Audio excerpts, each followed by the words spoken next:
It's 1991, and the Soviet Union is falling apart. With the regime's grip on power fading, Russian geologist Alexander Edonin decides it's finally safe to share a secret he's been keeping for years: the location of the Romanov family's hidden graves, buried since their execution in 1918.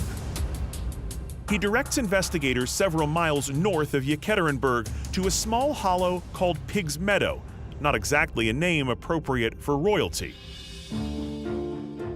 But there, in a shallow pit, investigators find the remains of 9 corpses. The bodies are identified as Tsar Nicholas, the Tsarina Alexandra, 3 of their daughters, and 4 royal staff. But shockingly, the investigators believe that the bodies of Anastasia and her brother Alexei are missing. Could Anna Anderson have been telling the truth? Anna died swearing she was Anastasia, and in 1994, a decade after her passing, burgeoning DNA science would finally answer her claim. A tissue sample of Anna's was tested, and it confirmed something remarkable. She was not a match for any Romanov DNA. In fact, further investigation would reveal that she was a Polish-born woman named Franziska Szankowska. After moving to Berlin when she was 18, she reportedly suffered mental health issues after her lover, a German soldier, was killed in action. She also suffered head injuries in an explosion at a munitions factory. After being taken to a hospital for a suicide attempt, she refused to identify herself and was admitted as Miss Unknown to a mental institution, where she declared that she was indeed the Grand Duchess Anastasia. Whether or not this was a manipulative scam or simply the mental illness of a lonely young woman will never be known. What is a fact, however, is that Anna Anderson was not Anastasia Romanov. But Princess Anastasia's body is missing from her family's grave. So what happened to her? Could she have escaped her execution? Now, a new discovery finally reveals the truth about her fate. In 2007, a team searching 200 feet away from the mass grave finds the skeletal remains of 2 more people. Scientist Michael Koebel is brought in to help identify the bones. I am a forensic geneticist, and I've been in the field for about 28 years now. And one of the big things that I worked on in my career was improving techniques to get more information from compromised remains. The initial mass grave that was found in the 1990s, most of the individuals that were in that mass grave were complete skeletons. These remains that were found in 2007, they were fragments, they were pieces, they were not complete skeletons. In fact, there were only 44 bone fragments. And if you think about it, humans have over 200 bones in their body. And if there were 2 individuals, you would expect to find 400 bones. We found about 1/10 of that. Despite finding mostly minimal bone fragments, Koebel is able to conduct highly specialized DNA tests on the most substantial remains. There were a few fragments that were large enough that we could take samples of to test. We were very fortunate that we had 2 leg bones, one from a female and one from a male. We absolutely identified Alexei, the son, the only son of the Tsar and the Tsarina. The DNA results also confirm that other leg bone belongs to one of Tsar Nicholas's daughters. However, with 4 daughters, it isn't immediately clear which one. Previously, experts believed Anastasia's remains were missing from the mass grave discovered in 1995, but the size of the recently found leg bone casts doubt on that theory. There were a lot of mysteries that surrounded the identification of the original members of the mass grave. Based upon the limited amount of anthropology that was done at the time, they knew the height of the daughters, but the problem is that the last year of her life, Anastasia had a growth spurt, and she was about the same height as her sister Maria. So let's get this straight.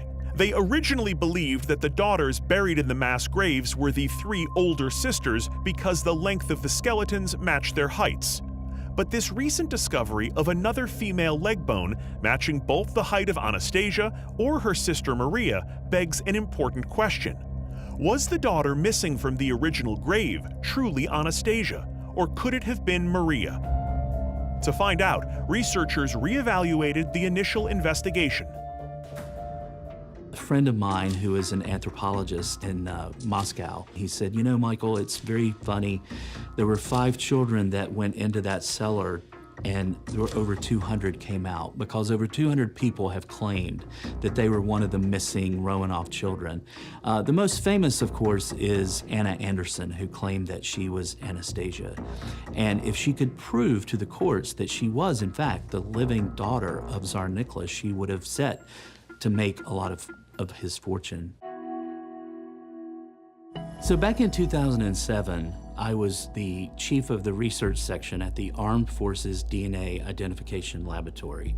This is a laboratory that identifies military individuals, usually from previous conflicts, but also current day deaths in the military. And as the head of the research section, of course, I was working on that we could get more information from these challenge samples. We got a phone call one day from a good friend of mine. He was an American who actually knew all of the people in Russia who had been working on this case since the early 90s. And he asked if we would be potentially interested in helping because they have found some skeletal remains in this area where the mass grave was. The Russian scientists did facial reconstruction of the skull from that mass grave in the 1990s. And based upon their information, they were very confident that Anastasia was in that mass grave and that Maria was missing. And so based upon their analysis, we decided to identify the unknown individual as Maria, and that meant Anastasia was originally part of that mass grave that was recovered back in the early 1990s. And all of the family were executed in July of 1918. So at this point in our testing, we had performed the mitochondrial DNA analysis, and we were able to confirm that these individuals have the same mitochondrial sequence that you found in the mass grave of the Tsarina. The next step that we took is to try to determine if these are in fact 2 children of Tsar Nicholas. And so we performed some additional testing. This is the same kind of testing that crime labs across the world perform every single day. There's a set of markers. They're called short tandem repeat, or STR markers. So we actually did some additional testing on the remains that were recovered in the 1990s of the family, the Tsar, the Tsarina, and 3 of the children. We had these 2 potential missing children, and so we were able to connect through the short tandem repeat, the STR markers, we're able to connect that they belong in this family tree. So we were able to show that we had a family unit of all of the children now. It appears that despite the long-held hope Anastasia escaped her family's demise, the truth is much more tragic. The young Grand Duchess was killed with the rest of her family on that fateful morning in 1918. In the century since, she had been lying beside the other Romanovs, waiting to be identified. The one thing that we were able to do in this case is to show conclusively that all of the family were executed and that no one survived. And so the tragic fate of the Romanov family is finally revealed. But although the rest of the Romanovs lie together at the Peter and Paul Cathedral in St. Petersburg, the 2 more recently discovered remains are still unburied, held in a Russian state archive. Hopefully, one day the Romanovs will be fully reunited, so they can finally rest in peace.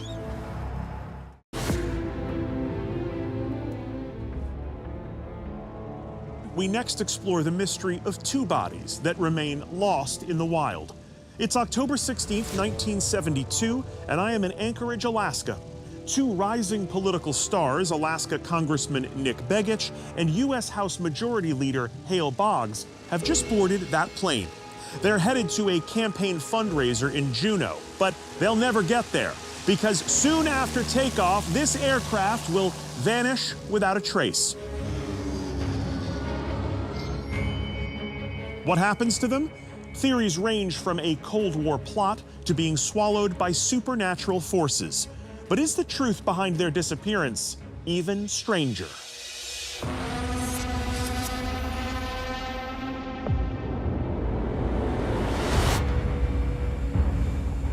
The day they disappear, Congressman Nick Begich and Hale Boggs hop on a 575-mile flight from Anchorage to Juneau, Alaska. That should take less than 4 hours. But when the plane goes missing, Peggy, Nick's wife of 16 years, gets the call no one wants to receive. A vast multi-agency search party is mobilized. Alaska's Coast Guard, the National Guard, and the U.S. Air Force set out to find the missing plane. It is one of the largest search and rescue missions in U.S. history.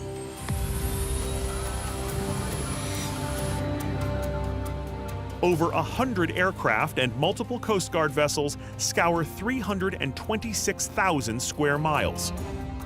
President Richard Nixon even authorizes the top-secret SR-71 Blackbird spy plane to join the search. But there's no sign of the congressman's aircraft. Other suspicions emerge.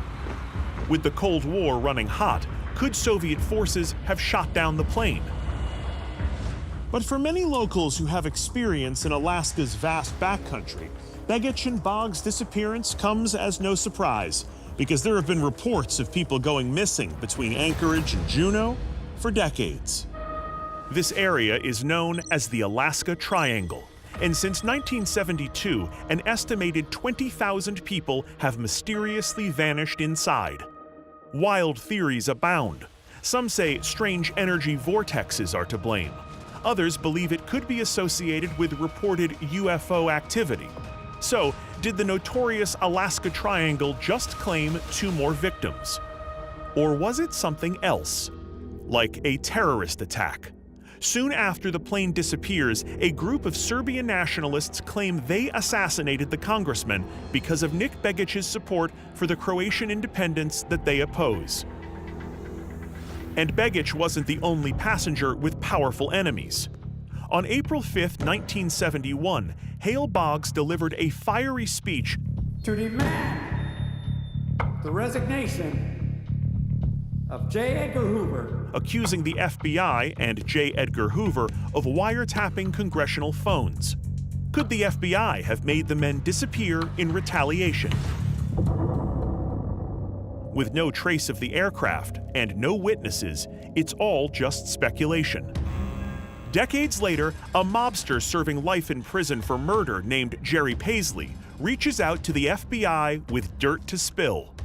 Paisley spins a wild tale, claiming the 2 congressmen were assassinated by the mafia. And in a shocking twist, he says one of the lawmaker's wives, Peggy Begich, was involved. Paisley says that just a few months before the plane disappeared in Alaska, Peggy Begich met with a mafia crime boss in Arizona. How does he know this? Because that crime boss was also his boss. Paisley claims that he was personally assigned to pick Peggy up from the airport and drive her around.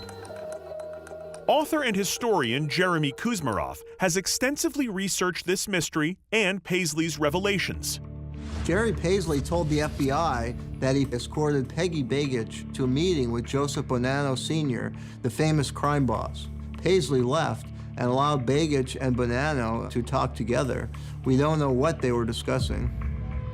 So, politician's wife meets with mob boss, and just a few months later, the politician disappears. Now, some might call that suspicious. That is, if any of it is true. Many believe that Jerry Paisley was spinning jailhouse yarns in hopes of a reduced sentence, though the story he tells is intriguing. Sometime in the weeks following Peggy's supposed meeting with the mob boss, Paisley says he was assigned another task: deliver a suitcase to Alaska. The suitcase that was delivered in Anchorage actually had a bomb in it. The mob put that suitcase on the plane with Hale Boggs and Nick Begich on board just before takeoff. Paisley says the mob blew up the congressman's plane. Could this be the truth? Did he even meet with Begich's wife, Peggy? Well, it turns out there's one more twist coming, and it's a big one. About a year after Nick Begich is declared legally dead, Peggy Begich marries Jerry Paisley. The official story is that Jerry Paisley meets the widowed Peggy while tending bar at an Alaskan hotel. But he tells investigators a different story, that he hit it off with Peggy before her husband's plane vanished, the night he escorted her around town. Either way, as unbelievable as it may sound, the former Peggy Begich did indeed marry Jerry Paisley, as shown in this photo from their wedding on March 4th, 1974. Maybe this gives new meaning to keep your friends close but your enemies closer.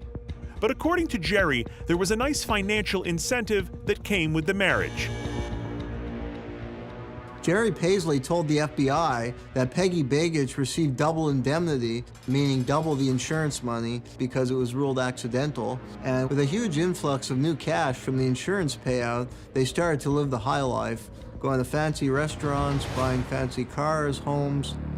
Okay, let's pump the brakes here. Jerry Paisley's jailhouse confession is hardly reliable, and there is not a shred of physical evidence that Peggy was truly involved in her husband's death.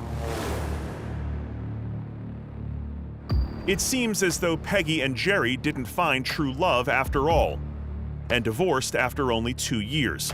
Following their split, Paisley was in and out of prison for 15 years until he earned a life sentence, and in 1995 decided to tell his story to the FBI. And there is another question. If the allegations against the mafia are true, why would they want to kill the congressman? We know the mobsters may have had motivation for wanting Begich dead. He was leading a drive against organized crime in Alaska, which was attracting a lot of profiteers and criminal elements who sought to profit from the oil boom that was taking place in the state and other opportunities. When oil was discovered in Alaska, thousands of oil workers moved into the state, and it created these boom towns. And the mafia sought to cash in by setting up illegal gambling, prostitution, and narcotics rackets. So you have a situation where the mob is making millions of dollars in the state of Alaska, and here you have this young, earnest congressman who's intent on cracking down on the mafia and put an end to their party. And it's inevitable that some kind of collision was going to occur and some kind of catastrophe. Boggs was known as a very powerful orator who could give very, very eloquent speeches, and that was a key reason for his political rise. When he gave a speech on the congressional floor denouncing the FBI and comparing his FBI to repressive police forces in the Soviet Union and Nazi Germany, and warned about creeping authoritarianism in the United States, he said that the FBI was wiretapping his own phone. J. Edgar Hoover and the FBI denied this and said that Boggs was lying. However, later revelation found that Boggs was telling the truth. The FBI was in fact wiretapping congressional phones and wiretapping his phone illegally. And I think that led him to become critical of the FBI, and he became very outspoken about the abuse of civil liberties of the FBI, and that may have caused him some powerful enemies. Were Nick Begich and Hale Boggs really the brutal victims of an assassination? Well, if you want to believe the words of convicted mob associate Jerry Paisley, then the answer is yes. But Peggy herself has never been formally accused of or charged with any crime. Peggy and Paisley divorced after only 2 years. Perhaps that heartbreak drove him to concoct a crazy tale of bombs and briefcases. There is a missing piece that could solve this puzzle. the plane wreck itself, which has never been found. Until it's located, this remains just another strange mystery in the vast wilderness of Alaska. I'm Josh Gates, and I'll see you on the next expedition.